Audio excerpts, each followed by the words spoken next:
So here's the thing, David. In light of nameless, faceless guy taking unapproved vacation time. So unapproved? Were you CC'd? I didn't get any request forms for vacation, nameless, faceless guy. I don't think we offer those at the Weapons of Meme Destruction podcast. I got none forms. I thought it was we ride until we die, bitches. That's right. Yeah. Huh. Yeah. We see who cares least about the success of this here podcast. Huh. Just looking around. No pukesters to my left. No pukesters to my right.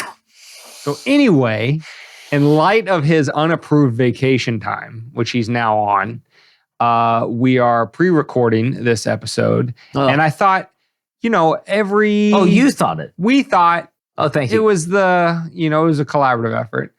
Usually we have a little banter about what happened in the week prior, but we don't have a week prior. So maybe David. So I'll tell you what. I'll tell you what I'm going to do. David Stradamus should peer into his crystal ball and tell us what he thinks is going to happen by the time this episode comes out. Correct. So peering into my ball. Anyway. Couldn't help myself. Couldn't resist. I knew it. As soon as you said ball and didn't have the Z, I knew it. I knew it was going to happen. It's like holding the sneeze. I just got to shoot it. Yeah. Giggity. Anyway, Hunter Biden is officially indicted and he goes to jail forever. Ever. No. For what? Oh, I'm sorry. Anyway, I know what you meant. I just wanted to do that. I know you knew what I meant. That was nice. That was like Sandlot. Prostitution, snorting coke in the fucking Situation Room without Wolf Blitzer. That's a crime. Illegally possessing a firearm while a felon. Yeah, prostitution again. And then being a really bad person, maybe making our own president a Manchurian candidate. I don't know. Oh, yeah, selling state secrets. Oh, that's right. Oh, yeah. That's crazy. All of those or the same, or just any of them? I'll just take one of them, one of the above. I'll take it just as long as he spends the rest of his life in prison. You know what? I'm liking this first gaze into your crystal ball. Little optimistic, little naive, but okay. Let's see what the second gaze has to show us. GAZE. Okay. We're all inclusive here. That's right. Members of the LGBTQ RS plus one HBO Max. Yeah, they got that from all Hulu. inclusive. Right, exactly. Okay, it's good. Next gaze into the ball. What's next? How far what do you got next? Go anymore? I panic. Anyway, Trump cures cancer. Will you find out the orangeness of his hair if you extrapolate one follicle out and pull out the orange filament? It actually does consume cancer cells, which would make him the Jesus character that all of his followers believe that he is. With the Hunter thing, I was thinking this crystal ball gazing was a little naive. But I thought it was still kind of serious. Can you refuse to go down that road of saying crystal ball gazing, please? Please. We're a serious podcast, Dan. Yes, I know. Yes. Okay. I couldn't say that with a straight face. Hold on. We're a serious podcast here, Dan.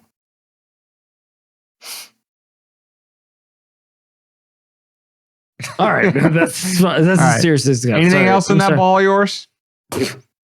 Well, seeing as I got balls of yours, my balls. I feel like Elon is going to land the first human on the moon. Well, that can't be possible because he would have had to start like 3 years ago. Like they would have had to left Earth. I don't know how long it takes to get there. It's a long time. And all of Apollo 18 happens. Is that the one where they had to abort the mission? No, that's the one where like the rocks came alive and there were like little tarantulas running. It's basically my worst nightmare. Oh, it's a sci-fi and blow you up. Version of the Apollos. Because we never actually the thing there's a.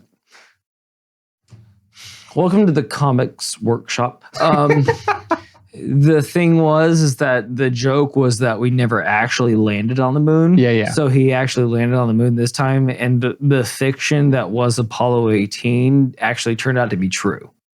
So it's like one of those things like, we shouldn't go to the moon anymore for this exact reason. And this is the one time that they actually told the truth.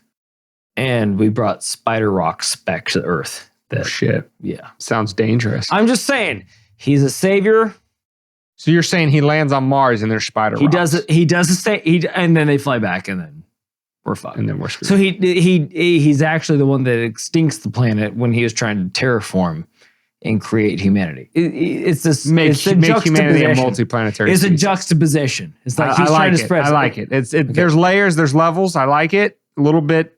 Yeah, I like it. And then Next. my last one in my balls is Joe Biden still alive and well. Vote in the comments on which of those four you think is actually going to happen by the time this episode comes out, and we'll see what happens. David Stradamus. By the way, if number 4 actually ends up not being true, we had nothing to do with it, nor are we personally suicidal. And we're totally happy with our lives. Correct. Not really. You need to pay more money for this podcast. For us to be truly happy. We're with our truly lives, happy, but anyway. we're getting there. With We're all getting that there. being said, it cost Are me a you lot even of going energy. to discuss the topics of this episode? It cost me a lot of energy. I don't know if I can get into the topics. Hold on. I'm trying to regroup. Yeah, you can. I'm trying to relish regroup. this time in the I'm episode. trying to regroup. It's the only time that I have control. Anyway, the left meme destruction. The left forgoes economics. That's his handwriting he's trying to read, by the way, Yeah. not mine. I didn't say that my penmanship was of the utmost. It's chicken scratch, to say the least, to be honest with you. By the way, David's explanation of what the meme segment is could not possibly be on the more on the nose, yet also not more duh. Well, Anyway. Thanks, partner. Anyway, the Culture Corner, trans sports hurts finances. Why would that happen, Dave?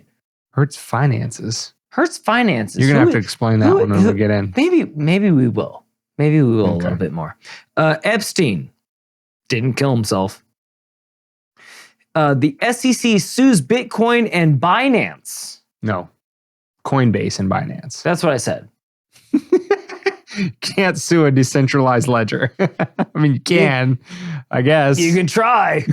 I don't know if it will or not, but okay, Coinbase. Coinbase and Binance, yes. Coinbase and Binance. I just heard Bitcoin. I know. Because it's synonymous almost in my mind. Anyway, because only one regulatory body can topple a currency. Okay? Yeah. Do you understand me? Yes. You understand me, sirs Yes. and madams Understand him. and people that understand other sexualities Yeah. that listen to this podcast? I don't know if you do, though. And don't misgender people within the geographical confines of the state of Michigan.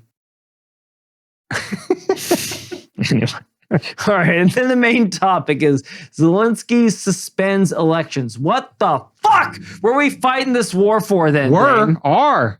Is that Still another? are. Duh. Is this another crystal balls gazing? You say it's going to be over by next week? We all might be over by next week. This might not air. If it does, kudos to us, guys. We made it through We had a good time. another week of apocalyptic nuclear holocaust. Anyway, All right. so got a So, lot of dry throat going on. I mean, with that being said, take another sip of your kombucha or whatever the hell you're it's pretending booch. it is. It's the booch for Luch. And while you're taking that sip, we'll jump into the episode.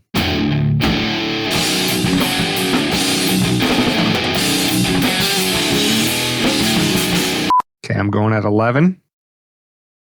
It is 10:50. 5 seconds. I Well, believe in a thing called love. Gosh, you bitch. you didn't have to do the second I part know, right I before. didn't, but I knew I had you on the verge. 11:30. Fucking. I haven't done that to you in a while. I had to not. And if I would have pulled it off, you would have been I would've laughing been your so ass off. proud of you. No, But you yes, would have been I- laughing. You'd have been done. My shoulders would have just been going. 5 seconds.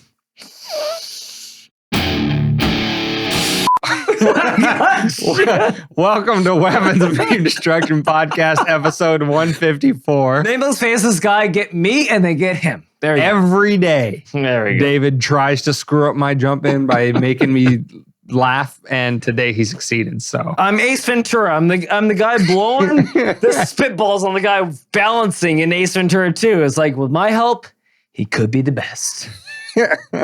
So with that being said, welcome to Weapons of Meme Destruction podcast, episode 154, which can be found at wmdpodcast.com/154. And you can also find it on any podcast catcher. Just search Weapons of Meme Destruction, and you can get the video on YouTube, Rumble, and Odyssey. So, David, jumping in to the meme segment, the lefties don't understand shit about fuck. Be the way. What? 30-minute episode. Yes. Hold this is going to be 30 minutes. From now. Notwithstanding, yes. Yes. But yes. We're all in agreement. All 30 right. minutes. So these dipshits. Set your timers as you're commuting to work. Click your watch. All right. So anyway, we have a meme. It's not really a meme. It's just a tweet from somebody that was shared apparently approvingly by the other 98% over on Facebook. One of my favorite foils to share stupid lefty brain dribble bullshit. Anyway, that's not 30-minute episode. This tweet says, quote, "This is what stuff should cost. Can of pop, $1. Coffee, $1.50. Espresso drink, $3. Sandwich, $5. Movie ticket, $10. Phone bill, $30. Internet, $30. Rent with roommates, $400. Rent alone, $750. House, $150,000. So this and everybody should be married to a supermodel of their choosing, and everyone should get blowjobs on the reg, and then also gas should be free. Who is not into a blowjob? Women. That also counts for cunnilingus, Dane. Well, you got to be more broad. Oral with your sex. Yes, there you go. Oral sex at least 4 times a week. There you go. Good. Am I selling this or your not? Friendly amendment Am I selling this or not? Your friendly amendment is accepted. Thank you. So, I'm sorry, I threw you off. Yes, as one does. That's what I'm here for. So first of all, just this whole idea, I guess, yes, as David alludes to, we could all be walking around saying everybody should, fart rose petals and, I should be able to ejaculate my semen into somebody else against their will. David, why? Why? Wait, because it makes as much sense as their economics. Yeah, but so... I said it all above board. I said only medical terms.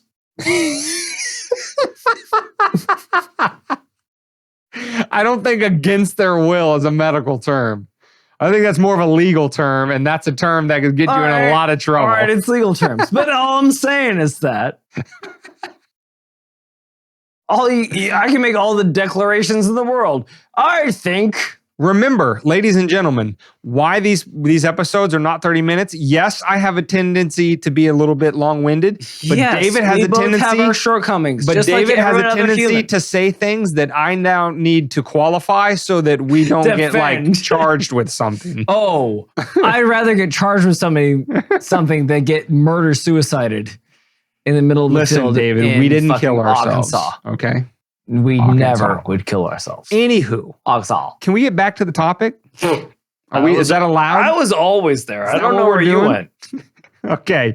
So this person apparently on Twitter, Andrew, at Mr. Nasty No Drama, whatever kind of Twitter handle that is. I like it. Despite walking around the world like a 5-year-old, and just saying, oh, I should have this and I should have that. And this is what everything should be. That is, infantile enough. But the fact that it's shared by a lefty meme page like the other 98% is just like, we say this all the time. The complete lack of self-awareness from these people is just, it's otherworldly. I mean, I know I'm running out of superlatives to be able to describe the complete depths of lack of self. They just ruled that everybody gets $2 million in reparations.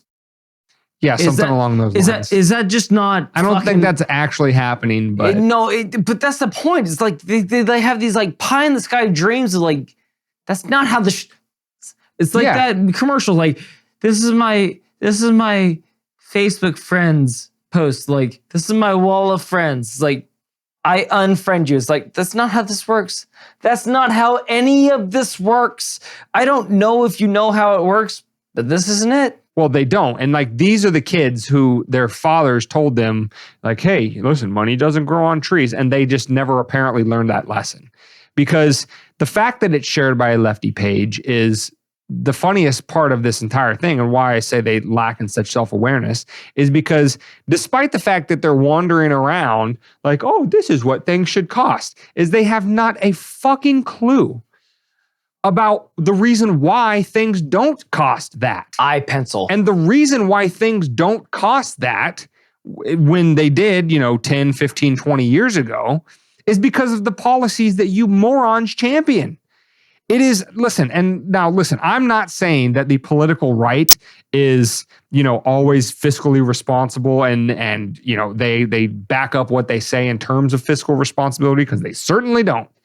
But the lefties make no bones about it. They want to just have the government pay for everything, up to including, as David said, a couple $1 million a person per reparations. Or they want universal basic income to give every man, woman, and child, $2,500 a month, as if that's not going to completely break the nation. Slam to a grinding halt.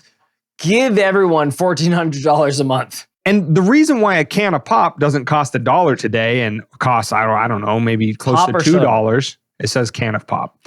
And only costs $2 instead of like $5 or $10 is because you morons haven't gotten everything you've asked for.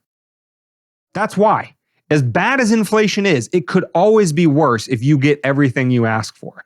And yet you idiots are just going to keep wandering around going, well, why is everything so expensive? It should cost this. But I just, voted for the government to just, print another $8 trillion. I just can't figure out why prices keep going up. And if you don't believe us, it must be corporate greed. If you don't believe us, look at what the price of a can of Coke costs and the price of a bottle of water costs. All you should really have to do with a bottle of water is just 1, 2, 3. Next. 1, 2, 3. Next. You know how many chemicals are in Coca-Cola? Probably about as much as in your tap water now. Dang, coming up with those things. Anyway, there's too much sugar in Coca-Cola for you to be able to actually digest it. So they put a chemical in it so that you can actually digest it. They have to make their product more digestible for you within itself. And it's delicious, that still costs less than in a sink. Next. So I put it to you guys to figure out whether or not they want to keep you healthy or they want to keep you sick, ill, fat, and paying money. Anyway, Dan, on to you. Definitely not making it to 30 minutes in this episode. Let's move on to the culture corner. Well, the culture corner is transports hurts finances. Well, why would transports hurt finances? Because men and women are the same, right? Anything you can do, I can do better. I can do anything better than you, right? Yeah. But I don't think that's exactly what's happening nowadays, is it? Because if that was true, then if all these competitive leagues that have the utmost respect from everybody, if the best player was supposed to be on the field for the best paying price, and there's never been a crossover between the genders, what does that say about the transgender group throwing their hat into the lot? Why doesn't it ever go the opposite direction, where instead of male to female transgender, why don't male to female? Go ahead. Why don't It's female to confusing male? as Yeah. AF. Well, Like, why don't I'm on female your to side. male go try to compete in male sports? Yeah, go ahead. And then I think Serena Williams was on Conan. And they're like, well, you're so great. Why don't you do this? I was like, because I get destroyed. Serena Williams, arguably the best tennis player of all time, said she would get destroyed by the 50th ranked player. She went so far as to say that men's and women's tennis are almost two different sports. She admitted that, and she's the best player in her sport. Now we have purple-haired Megan Rapinoe saying they're doing the same job, but getting paid less. Same old story. Well, what does that appeal to? Your ethos. If you're a fucking blue-haired liberal. Hey, there's blue-haired libertarians. They're all over Twitter. Are too, but with a bunch of Ukraine flags in their bio and whatever. As long as you pay your $5 to support the podcast, awesome. Yeah, but my point we'll say nicer is, things about you. We won't. If you are lying, usually you misrepresent the truth. When you're at the tippity top and you say, yeah, that's not what I can do. Like, because Serena Williams has been a professional athlete her entire life.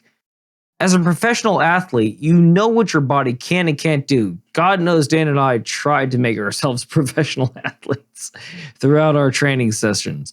But if only we knew all we had to do was wear a wig. Fuck. All I had to do is just identify as a woman and then blow all of them out of the water. Could have dominated. Crazy. Anyway, my whole point being is like, if finances don't prove what people want to watch and what people approve of, then what does? That's capitalism. That's what democracy is founded on. That's what this country is founded on. Please, Dane, delve in further and I'll put my attitudes on it. Okay, but all of that being said, that's different than what we're talking about on this segment of the Culture Corner. What we're talking about is... it's adjacent. Cenk and Ana Kasparian, who are two of the main anchors, and I think probably, in at least in the ownership capacity of the Young Turks, which is an independent media platform, very leftist progressive in both their personal views and in terms of the Young Turks, the platform in general, is they were making the point a day or so ago that for the political left to champion trans sports, men competing with women in female sports, because like we said, it never goes in the opposite direction, that the polling on that amongst the general population of both the left and the right is abysmal.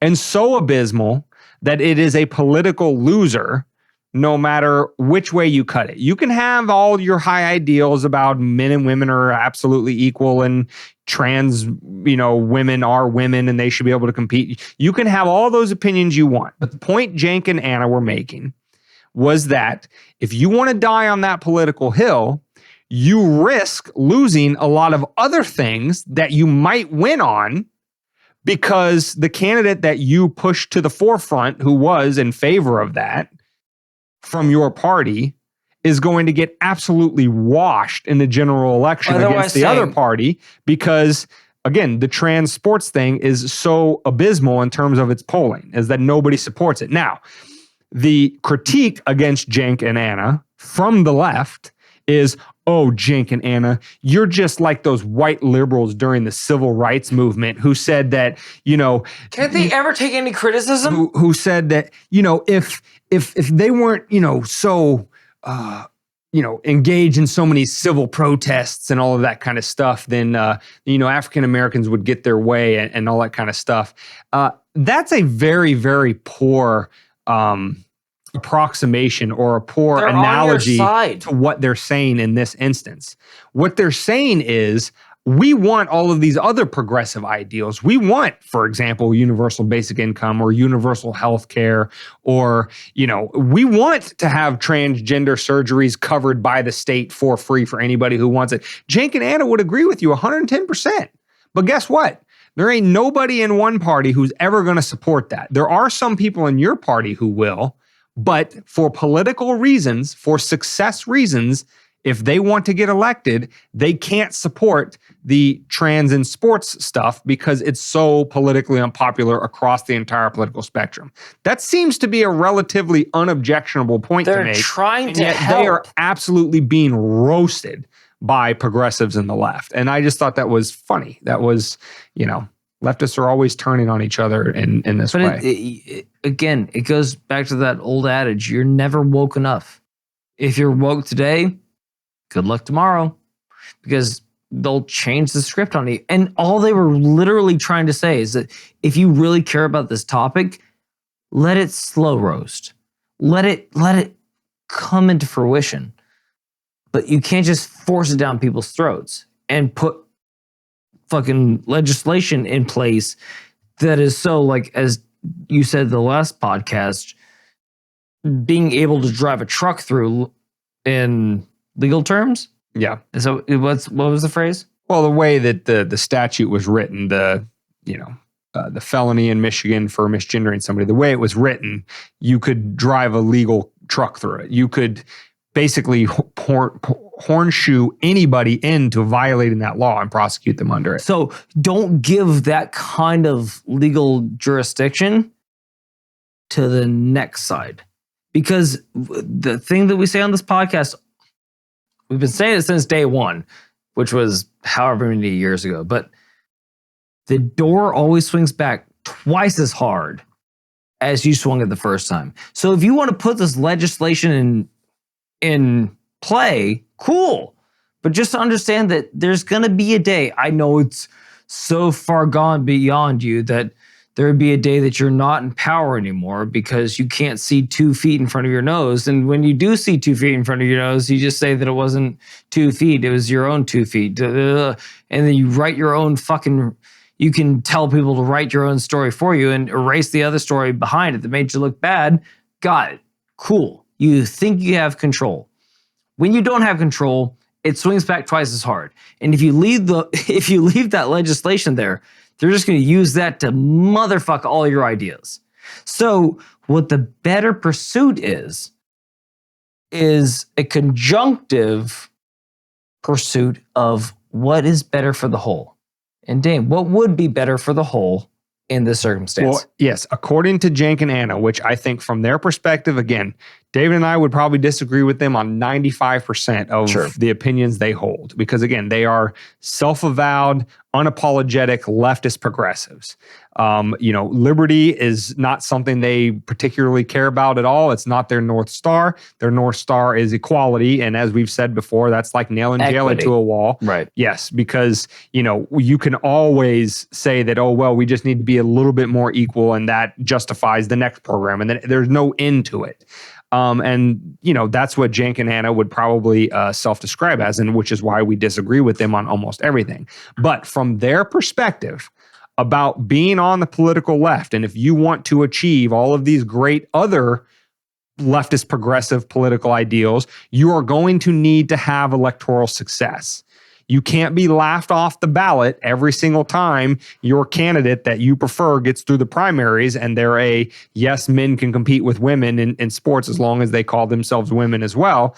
If that candidate's going to get laughed off the ballot every time, you're going to keep losing and your opponents are going to keep legislating in a way that is against your ideals. Not just on that issue, on every other issue you care about. And so, this isn't necessarily a warning to that side from WMD podcast or anything, because we actually love that they're doing this. We love that they're shooting themselves in the foot politically, but this is just another teachable moment to show you, the non-leftist progressive, about why what we always say about the political left is inherently self-cannibalistic. And the reason for that is, yes, conservatives will argue with conservatives about who is more conservative. Libertarians will argue with libertarians about who is more libertarian. But there's something fundamentally different about leftism and progressivism, because at the core tenet of its ideology is this idea of both competing subjectivity of the individual and this principle of equity. And subjectivity is, as the name suggests, it is unique to every single individual. And equity is this thing that can't be defined, but everybody's in pursuit of, and there can always be more of it. There is no end point where everybody's going to look around and be like, we've reached total equity across the entire global population, and so we can stop moving forward. And in that milieu, you're always going to have somebody arguing with somebody else about my subjective view of X is going to lead us to more equity than yours. And then therefore they're always going to turn back in on themselves and self-cannibalize. That's a good thing for the rest of us that aren't psychotic. But, Cenk and Ana are just two of the most recent victims on the roasting pit of leftist cannibalism. Well, again, if you want to throw your head into that ring, just know that the game you're playing is an end game, like Dane just pointed out very succinctly. So with that being said, Epstein didn't kill himself. The SEC sues not Bitcoin, but Coinbase and Binance. Why? Oh, why would they do that, Dane? Yes, they are suing Coinbase, saying that they're acting as unregistered agents. And they did this the day after they sued Binance for the same thing. And really what this is if you've ever, I forget the name of the author who wrote the book, but it's something like 5 felonies a day or something like that. And the premise of the book is to say that you, the average person, every single day, because of the voluminous number of federal laws, that you probably commit 5 felonies a day and you don't even know it. Just going about your average everyday life, you probably commit 5 felonies a day. And he, kind of lays it out in the book about how innocuous some behavior is, but it's still a felony under the law. And in the same regard, these alphabet agencies that exist in the federal government, such as the SEC, have such broadly written rules, and they interpret them in such a way to attack whoever is not in line with whatever the regime wants to be going on, that they can go after any and all of these groups anytime they want. And so this is the most recent example of the SEC attacking the ability of not only the American people, but people all over the world, of taking back sovereignty of their currency away from national governments and central banks. Because people are looking around the world, not just in the United States, racking up $32 trillion of debt, but other central banks around the world are moving in a similar trajectory. And the people in those countries are looking around and saying, these governments and their central banking lackeys don't seem to have much care for inflating away the value of our currency such that we can't even make ends meet, like what the person was complaining about in the meme segment that we discussed earlier in this episode. And so people are starting to look for alternatives. How can we exchange value for value outside of the central banking system? Well, one way that humanity has started to do that is through cryptocurrencies, in particular Bitcoin and Ethereum, and then all of the other coins. And Dane, what's indicative about those? Like, what changes them from one currency to the other? What my point being is that if Bitcoin or any other electronic coin makes a move and their people don't agree with it, they vote right then and there. They take their money out. They let them know we're dissatisfied with this move. If you correct, I'll reinvest, potentially. But if you stay with that move, you just lost my finance. They can vote in a democracy immediately. Counteract that with the $14 trillion bailout that we came up with during COVID, right?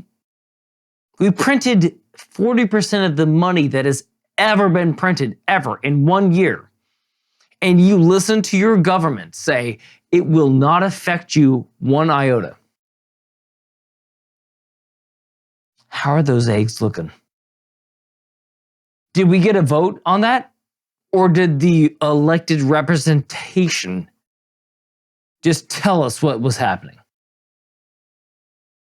I feel like they're scared of the cryptocurrency just because it has such an immediate effect. If you make a move in the cryptocurrency, you'll know immediately that the people didn't like it within hours upon days.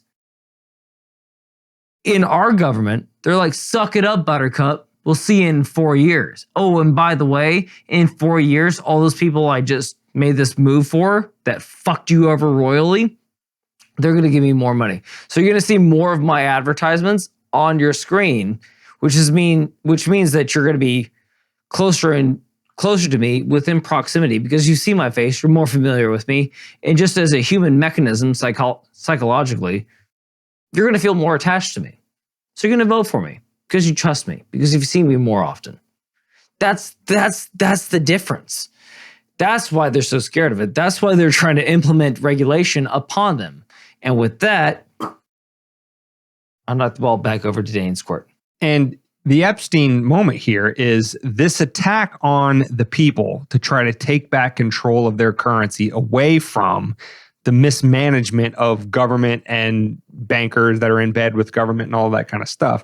This has happened, well, many times before in history, but one of the more recent times in history was the American Revolution and the Stamp Act of 1765, because the Stamp Act and what we're told in our Schoolhouse Rock version of the American Revolution is that no taxation without representation was the rallying cry of the colonies. Well, it wasn't simply about taxation, and it wasn't as cartoonish as that. You saw where it led. What the Stamp Act was it did a lot of important things, but its correlation to the SEC cracking down on Coinbase and Binance and just basically trying to make cryptocurrency less user-friendly is the Stamp Act was intended to stamp out, no pun intended, colonial paper money, because the Crown did not want a competing currency with the British currency.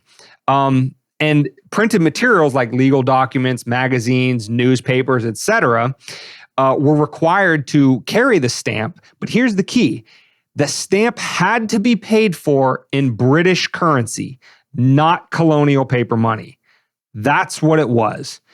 Yes, they were upset about no taxation without representation. Yes, they were upset that these taxes were to go to pay for the stationing of British troops in American colonies when the American colonies had no more concern of a French invasion or anything else like that. So the colonists considered that as basically patronage to the British troops that were stationed in the colonies for no reason. But more importantly than all of that combined is the direct attack from the Crown on the colonies of the sovereignty of paper money in the colonies themselves. Now, let's be clear. The colonial paper money was not, this great, immutable, trustworthy thing that never went through its ebbs and flows that all currency go through.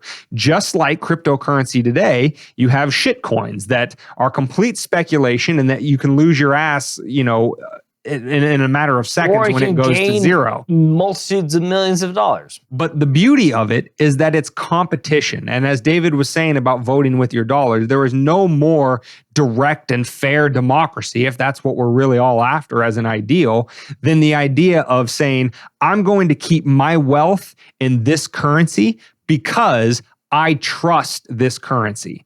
The reason why Bitcoin is trusted is because it's on a decentralized ledger. There is no, single authority overseeing it. There's no ability to print more of it on demand. There's no ability to debase it in any other way, like central banks do all around the world every time there's a crisis. It is a decentralized ledger, and only 21 million coins will ever be printed from here till a massive solar flare wipes out every single electronic device on Earth. Until that happens, Bitcoin is immutable. It is impossible for anybody to get in there and debase it and decrease its value. The up and down value in the meantime is the normal market effects of people getting in and out of the currency as, people speculate on, is it going up or is it going down? But over the long term, the value of Bitcoin will go up because it has this 100% trust and verifiable trust in it that you can go on the ledger and look at it anytime you want, and no other individual can step in and print more and make it less valuable. That's the inherent trust that's in Bitcoin. And when the people look around the world and see their central banks screwing them over and they fly to currencies like that, that is an immediate threat to every regime in every country on earth. And so when you look at the Stamp Act of 1765 being just one catalyst that led to the American Revolution, and you look at how governments around the world, even in the land of the free of the United States, attacking the people's ability to take back control of their currency, you see history not repeating itself, but definitely rhyming. That's the nuts and bolts of it. That's the blueprint. That's what they're after. They don't want any competition. And when competition arises, like you said, like independent media, like us, they don't want us. If we ever stick our little head up far enough, we'll get nailed down. We've had it happen multiple times on YouTube. So they don't like competition because competition, again, to go back to 153, represents a node that they've lost of control. And they don't like that shit. If they were confident, you would want competition because you know that your product is going to beat something else. It's just, and they have a head start. Yeah. How long has the American note existed? The dollar? 200 years plus? More or less. I mean, it's changed its form several times. And it's scared being backed by gold, not being backed by gold, etc. It's scared of Bitcoin, something that was invented 3 years ago, 4 years ago, 5 years ago. Well, yeah, because they don't control it. Yeah. That's a fraction of then you've done it wrong. My point being is, like, if they're scared of the new thing that's on the block when they've already had its way for 200 years and then something pops up and you're like, oh, and then it doesn't go away. And then you're like, I gotta strangle you. And then it doesn't go away. All of a sudden, it makes it seem like you're not as strong as you told us that you were. So again, it seems very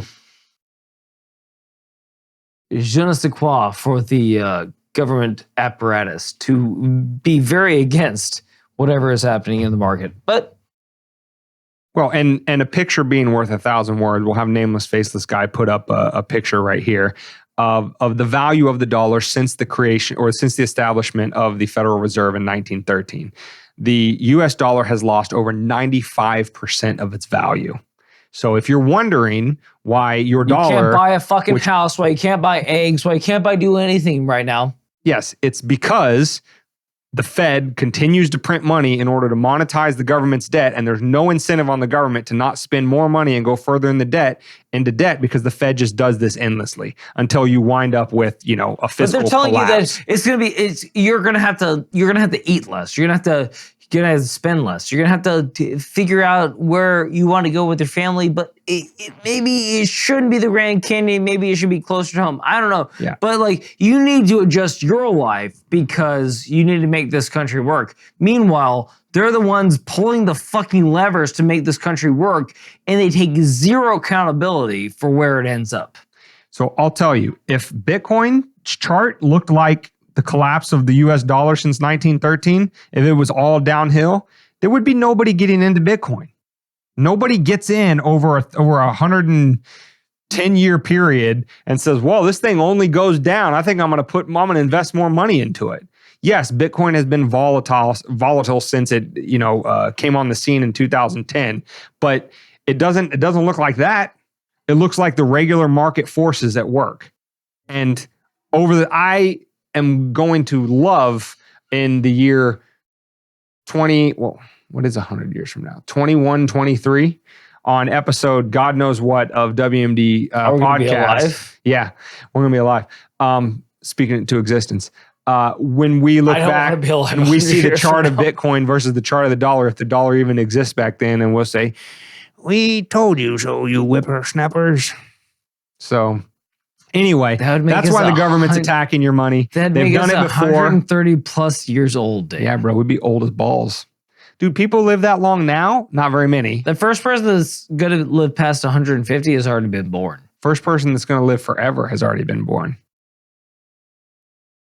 Because with the rate of medical science and all that kind of stuff, I read this in CNN the other day, so it's 100% you say that, but then fact. They also haven't cured cancer, and they don't know where diabetes comes from. So yeah, I don't really obviously the person that's going to live forever doesn't. And they get also any of tell those you things. to trust the science and get 27. Anyway, before we digress on this podcast, that's supposed to be 30 minutes long, and we're already over 30 minutes. You want to go to the main?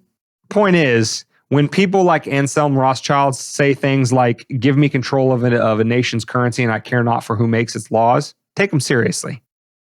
They mean exactly what they say when they say the quiet parts out loud. Yeah. And so take these acts by your government on your ability to maintain value in your money, take it as a direct attack on you, because that's exactly what it is. That's what the colonists did.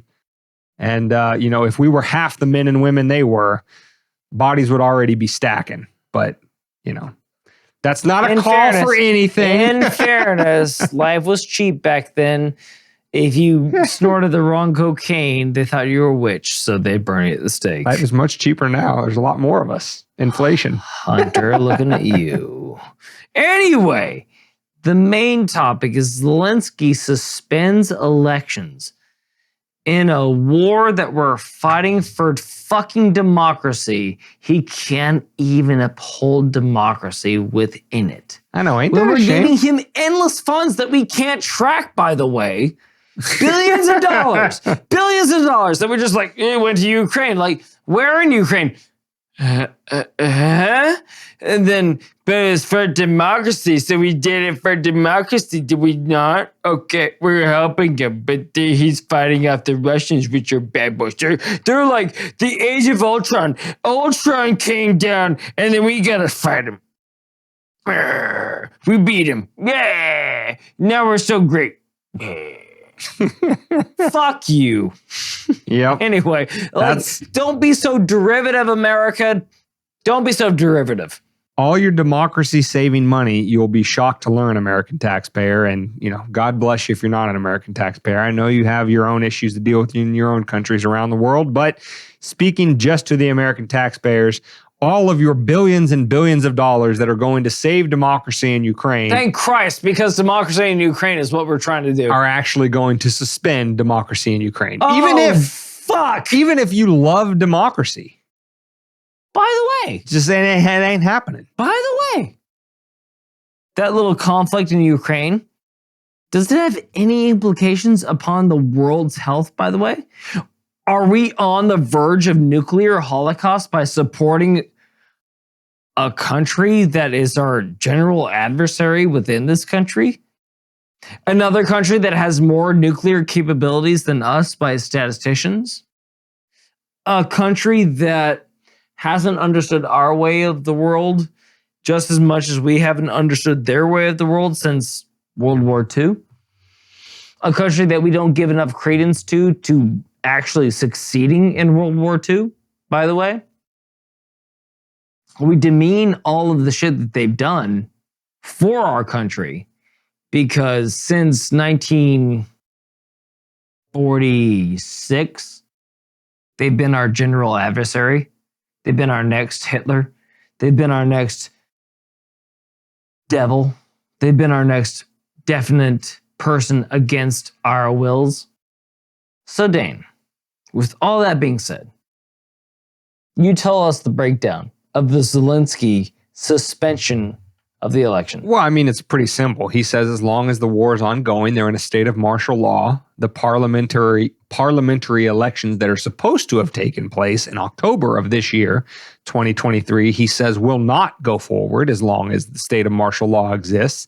And the presidential elections, the one that would directly impact him, that are supposed to take We're supporting a dictator. That are supposed to take place in spring of 2024 will also likely not happen as long as the state of martial law exists. And so when you juxtapose this with his previous statements about, America and NATO really should be, helping out over here, and they should be giving us more money and ammo and logistics and all this kind of stuff, it really sounds like he's kind of threatening the West to help him more by basically holding a knife or gun to what the West claims to, really be all a fan of is democracy. Now, of course, all of the Ukraine bio flag people on Twitter are going to say, well, this is just like the way it is in war, and they didn't start this war, and this is a war of aggression by Russia with absolutely zero provocation from us or NATO or anybody else in the West. And so he's just kind of got to do whatever he's got to do, and it'll get better. Like, again, these people are so predictable in their responses, but the fact remains that the democracy they're saving until the war is over They need to kill democracy. When Chavez suspended elections, what did we say? He's acting like a Dictator. tyrant. Yeah. We need to remove him. Yeah. When old homeboy down in Cuba, what's his name again? Castro? Castro. Yeah. The father of the governor of Canada right now. Yeah. Anyway, yeah, all of a sudden he donned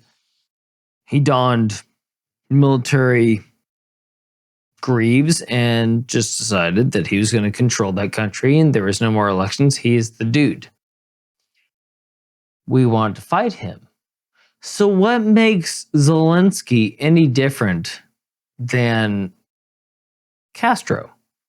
Is it perhaps because he didn't want to play ball and Zelensky did? No, meaning Castro didn't want to play ball. No, it's because Zelensky they're able to launder money through him, but they weren't able to do it with those other guys. Yeah. Yeah, remember the whole FTX thing where a bunch of money went over to Ukraine and then all of a sudden that money flowed back into the election campaigns of a lot of Democrats and a handful of Republicans. I don't remember that. Most of Democrats. I'm a normal American, but Dane, please. Yeah. But most importantly, clip note that. Give them the rundown of what actually happened there, like how we funneled money through Zelensky, and then all of a sudden, all of it found its way back to the Democratic Party. Yeah, FTX, along with BlackRock and a lot of other like major institutions that were funneling money over to Ukraine, at least nominally private money, allegedly, was funneled over to Ukraine to help the war effort and just make sure that Ukraine, gets through this thing okay. And when FTX collapsed and they started looking at the books and they're like, oh shit, a bunch of this money that was funneled through various cryptos on cryptocurrencies on FTX. By the way, his parents were also very intertangled into the government policies of the Democratic Party. Yeah, it was either his mom and his dad were both lawyers at Stanford, professors. And then one or both of them worked for the Clinton campaign and high up. Well, no, the Democratic Party is what I thought. They were the fundraisers for the Democratic Party. That's fine. A lot of money flowed through Ukraine via FTX and then came back to the election campaigns via donations of several high-ranking Democrats and some Republicans. Sure. So anyway, it's a big money laundering scheme. We all knew it. Not to mention the fact that all of those billions are enriching the U.S. military-industrial complex, because when tanks and planes and bombs and everything else goes over there, that doesn't fall out of the sky like manna. That's made by Lockheed Martin and Boeing and Raytheon, et cetera, et cetera. So no matter which way you cut it, all those billions of American taxpayer dollars funneling over to Ukraine to help with the war effort is just enriching the people that are either in or support the regime of constant American intervention all over the world. It's just supporting them and enriching them at the expense of the American people. And again, Dane, how do we sell all of these wars? We say we're spreading democracy. Yeah. We are spreading democracy. That was the whole point. It's like, we're going to go into Iraq, even though it didn't have anything to do with 9/11. We're going to go into Iraq again, and we're just going to spread our democracy around that entire fucking realm for 20 years. We're going to spread it so hard and so fast. So hard. They're not even. It's like a. What is it? A schmear. We're just going to schmear democracy over that bagel of fucking Middle Eastern land. And then they're going to want for locks. And then we're going to give them some capers. And then all of a sudden, they're going to be democratic because we just smeared our democracy upon everybody. How did that work out? I think there were people clinging on to C-130s, falling from great heights because it was a better finish to what they were endued for. So every place that we go to spread our democracy, we leave less ability to defend themselves, let alone zero democracy. And it seems like we just sucked all their valuable resources out of that place, which is probably what we want to do anyway. But here's the thing. So now they're selling you on this Ukrainian border war that we have to defend democracy because the Ukrainians, despite the fact that they might have neo-Nazis rife within their ranks, despite that, we're spreading democracy. We are going to make sure that communism doesn't move any further than Russian and China influence. But during said time, we're going to suspend democracy and go with dictatorship. Dane, I pass that ball back over to you to figure it out because I can't do that. I can't forego it anymore. If your ideology for dumping billions of dollars into a country is to sustain democracy, and the first thing that country does is suspend democracy, I'm sorry. It seems like we should redact all of our support, claim all those billions of dollars back to help the taxpayers in this country and fix the actual problems we have in this country before we go out and start trying to stop other ideologies. Well, but here's the thing, and I've heard this from Tom Woods, and he credits somebody else who said it, so it wasn't directly him, and I forget the other guy's name. But the guy, said to Tom, is like, hey, listen, and this kind of gets into the whole like stupid or evil thing. Like, are the people that lead the United States, are they stupid or evil? Hard to say. But the guy said, if everything that they do, and we'll just stick only in the foreign policy context, if everything they do is just them just groping at the right answer, wouldn't occasionally they would fall ass backwards into the right answer? They would get things right on accident every once in a while. How many times have we said this on the podcast? Like every once in a while. But it's every single time in every imaginable way that you can think of. God, they always get it right in the direction that is directly against your interest, the American citizen. And even against your interest if you're a citizen of the world, period. Like even if you're in a far-flung country that seemingly has nothing to do with any of this, simply by being allied with the United States, you are materially impacted by the things that the American war machine does. So even if you're not an American citizen, you are still being screwed over by these policies. And they always seem to go in the direction that is against your interest and in favor of the interests of them and their cronies that, get rich off those decisions and then, fund their campaigns to keep doing more of those decisions. So it's not really just dumb luck, and they just through 50 plus years of, well, actually it's going on it's going on 80 years now of constant regime change all over the world. They're not accidentally doing that and just getting it wrong. I guess we were we were paying all this money to support democracy. And they took accountability. Wouldn't you? Isn't it just crazy? There just ain't no more democracy. Should we not trust them anymore? It's exactly what they want.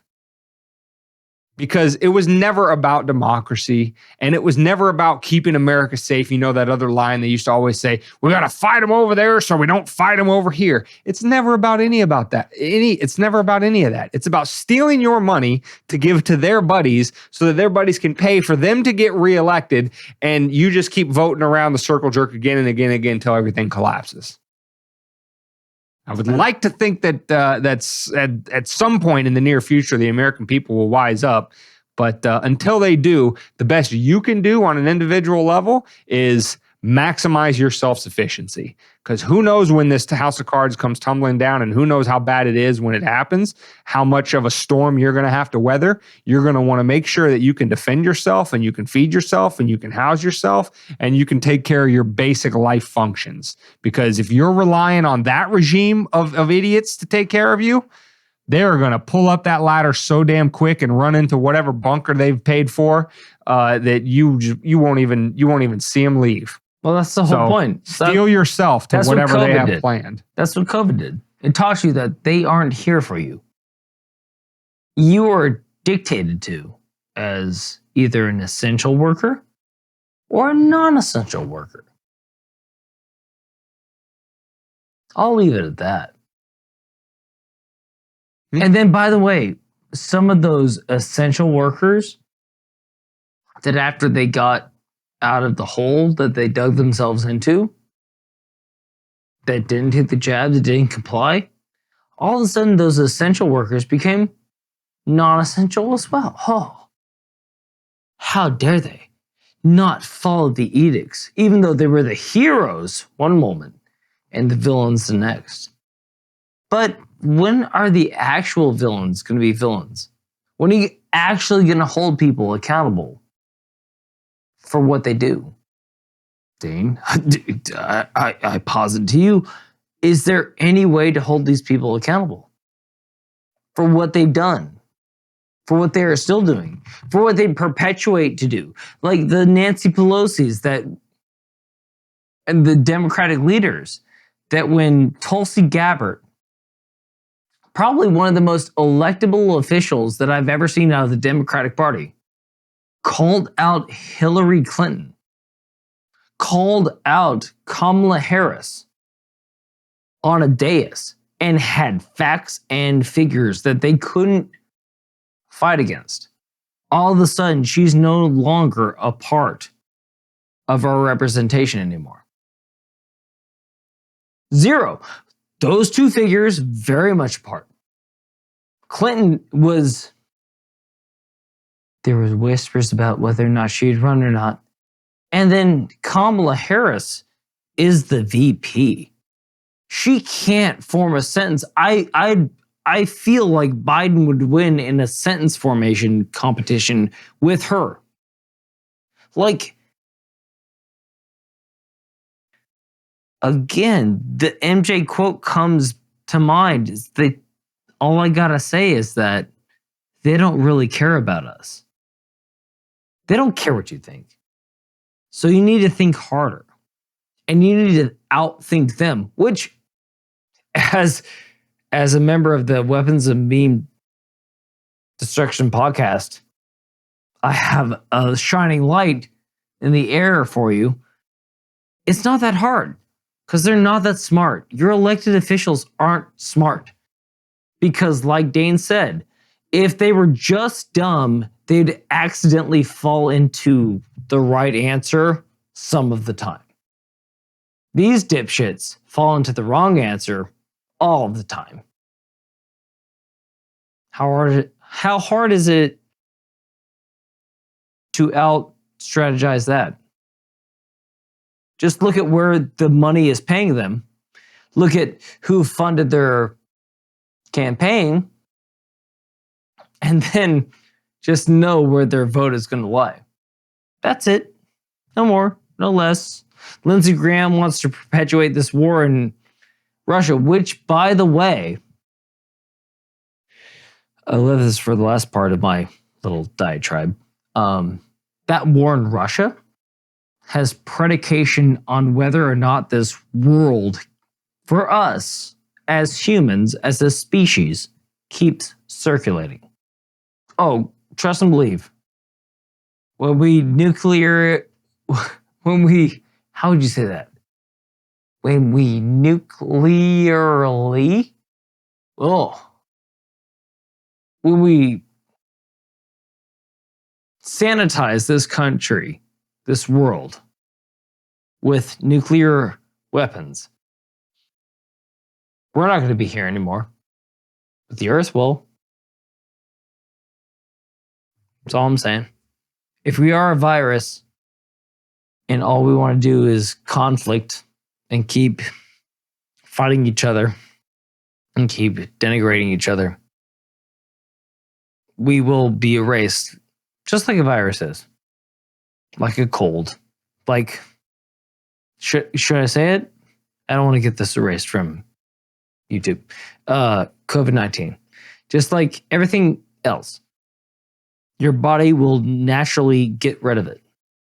And the earth will naturally get rid of us if we don't help it. So what we're doing is a favor for the earth. So we're going to just wipe each other out because we're too busy worried about, what was the meme? The left goes at economics, $5 sandwiches that aren't a thing anymore. trans sports being equal to other people. We're focused on that. And then the SEC doesn't want currency to be outside of its ordinance. Those are all very tertiary to be able to breathe air. So like this is it just feels like it's all, to go back to 153, jingle keys. Like, oh, isn't this so important? Oh, look at me. Oh, but if we piss off some country enough that they can nuke us into an oblivion and us them, that's end game for all of us. And I'm sure all the people that will give the final ordinance will be safe somehow, some way. Well, they'll at least have somewhere to go. So, that being said, I'm out. You're out? I thought you were searching for. I thought I was buying you time. I would have been more succinct. I'm so sorry. I drove this podcast over for once.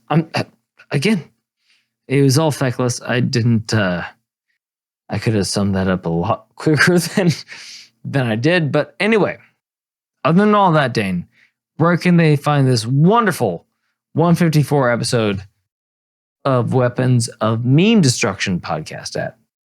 You can find this episode at wmdpodcast.com/154. They can get the podcast audio only on any podcast catcher. Just search Weapons of Meme Destruction. They can get the video on YouTube, Rumble, and Odyssey. They can link up with us on Twitter, Instagram, TikTok, private Facebook members only page for $5 a month or more of support. Just go over to wmdpodcast.com, support our work, and figure out how to support us directly. You can also support us in other ways, just like, subscribe, and sharing and comment on all of the various social medias platforms. You can also just tell friends about us. You can send us some Bitcoin. We have a link down in the comments on the video pages for how to send us Bitcoin. You can also join our email list over at wmdpodcast.com on the homepage. That's how to always stay in contact with the show. And then you can also buy some merch, buy some cool shit from us. We are setting up a new store with a new business to print our shirts and our little trinkets for you and stuff like that. So when that is set up, you'll be able to click that link down below and get that little higher quality stuff. We're going to start delving into more like graphic tees and things like that. So we'll let you know when that store is live. Also, you can link up with us on Tribel and Float. And last but certainly not least, that text to call number of 610-596-WMDP or 610-596-9637 is how you will get real-time notifications of when the episodes go live on whatever your preferred channel is to consume the content. But also we'll give you discount codes to merch and discount codes to other things in the future that we decide to do, live events and things like that. So with that being said, those are all the places you can find us. And David is going to... I got one more. Send you out with some happiness. Got a little nugget. Yep. Weapons of Meme Destruction's clips. If you can't handle the whole 150 fucking minutes that we give you each and every week, if you want to get a little bite-sized characteristics, go over there, hit the like, subscribe button, follow us over here. If you can't handle it, just click on the page and let it run. Who gives a shit? Anyway, all of that, just anything to support the podcast. But more importantly, guys, stay safe. And as always, stay free.